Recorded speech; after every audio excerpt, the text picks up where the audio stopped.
Hey, welcome. Today we are diving deep into something called the Ouroboros framework. Now I know, it sounds a little intense, but trust me, it's a powerful way of thinking, kind of like an operating system for understanding why your family works the way it does.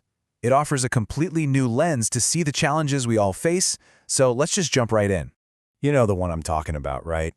It's that same fight about screen time that pops up every single night. Or maybe it's the endless battle over chores that just never, ever seems to get resolved. You feel like you're stuck in a loop that you just can't escape. Well, what if I told you that loop is actually the key to everything? Okay, so the old way we tend to think about parenting is totally linear. It's a straight line. I, the parent, give a command, that's the cause, and then my child either obeys or disobeys, and that's the effect. Simple, right? But the Ouroboros framework says, nope, not that simple. It says family dynamics aren't a straight line at all. They're a circle, a self-sustaining loop where every single action feeds right back into the system. And this brings us to this really core concept, circular causality. You know what this means? It means that looking for who started it is a complete waste of time. I mean, in a circle, where's the starting point? There isn't one. Every person's behavior is both a reaction to what just happened and the trigger for what's about to happen next. This is the perfect example of how it works. So, picture this. The parent nags about the phone. The child, feeling nagged, withdraws, just disappears into their screen. The parent sees this, feels totally ignored, and what do? They nag even harder. And of course, the child feels even more attacked, so they withdraw even further. You see the loop? Neither one is the villain here. They're both just dancing a step that keeps this whole cycle spinning and spinning. So if we're all co-creating these loops, how does that actually work? Well, this brings us to the first huge idea of the framework. You have to stop seeing your family as just a collection of individuals and start seeing it as one single interconnected system. The framework has a fancy term for this, the holistic manifold, but I think a much simpler way to think about it is like an emotional skin. Imagine it. When one person in the family is anxious or angry or even super happy, that feeling doesn't just stay with them. A little tremor of that feeling vibrates through the entire family system, and it affects everyone's mood and behavior, whether you consciously realize it or not. Now, this idea of a single system brings up this core tension that every single family has to manage. On one side, you've got this pull for unity, for closeness. But if you have too much of that, you get something called enmeshment, where nobody has any personal boundaries and everyone's in everyone else's business.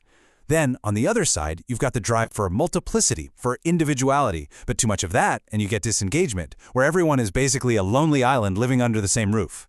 A healthy family is in a constant dance trying to find the balance between the two. And to keep that system stable, to keep that dance going, families unconsciously assign jobs. We can call them systemic roles.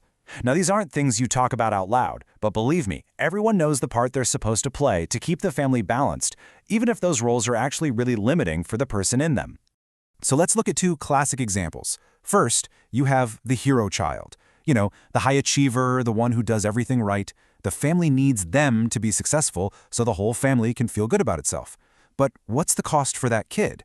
Well, they might sacrifice who they truly are just to maintain that perfect family image. And then you have the scapegoat, the so-called problem child. The system needs a place to dump all its anxiety and tension, and this child becomes the container for it all. They end up carrying the family's dysfunction, but here's the crazy part. In doing so, they're often the ones signaling that something in the whole system is actually broken. Okay, this next part is a really counterintuitive idea. We're all taught that conflict is bad, that we should avoid it. But this framework argues that conflict is actually the very engine of a family's growth. Just let that sink in for a second. Conflict doesn't mean your family is broken. It means your family is alive. That friction, that rubbing up against each other, that's what forces the old rules to break down so that new, more evolved ones can be built in their place. It's necessary.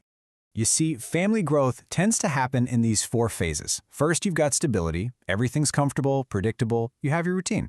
Then, bam, a crisis hits. It could be anything, a new baby, a new job, a teenager finding their voice. This throws the whole family into chaos. The old ways of doing things just don't work anymore. It feels messy, it's stressful, but if the family can hang in there and work through it, it will adapt and find a new stability, a higher, more complex way of functioning that can handle the new reality. Think about a teenager pushing back against every single rule. From that old, linear point of view, it's just disrespect. But from a systems view, that rebellion is a crisis signal. That teenager is basically screaming to the family, hey, the old rules you made for me when I was a little kid no longer fit who I'm becoming. This whole system has to evolve. Okay, so this is all great theory, but how do we actually use it? Well, the great thing is, the framework doesn't just describe the problem, it gives us actual tools to rewrite our family's code. Let's look at 2 really practical ways you can start to consciously change the loops in your own family. All right, first up, a super simple but incredibly powerful structure for your family's communication. It's the weekly family meeting, and the format here is absolutely key. You start with gratitude. This reinforces that feeling of unity. Then you dive into the issues, creating a safe space for that healthy friction we talked about. Next, you align on the calendar, just to get the practical stuff sorted. And you always end with fun, something to close the loop on a positive note. This one single practice makes all those hidden family rules explicit and safe to actually talk about. And tool number 2 is all about changing the way you talk.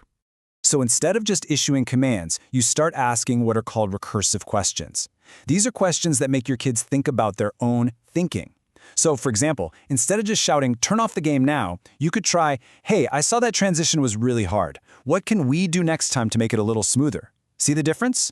These kinds of questions don't just solve the immediate problem. They actually build your child's capacity for self-awareness and self-regulation over the long haul. And this, right here, is where it all comes together. These small, simple tools have massive implications. The way you handle these tiny, everyday moments, the little arguments, the transitions off the video games, the weekly meetings, it all creates a pattern. And that pattern, repeated over and over and over, becomes your family's culture. It becomes your code. It becomes your legacy. The source material puts it this way, and I just think it's a perfect summary of this whole idea. Your family legacy isn't some grand statement of purpose you write down one day. No, it's forged in the fire of ordinary, everyday moments. It's built in the chaos of a Tuesday morning breakfast. The process is the substance. So, as we wrap this up, here's the question I want to leave you with. Every word, every reaction, every choice you make is actively programming your family system. It's writing the code that will run, maybe for generations. So the question is, what loop are you co-creating right now today?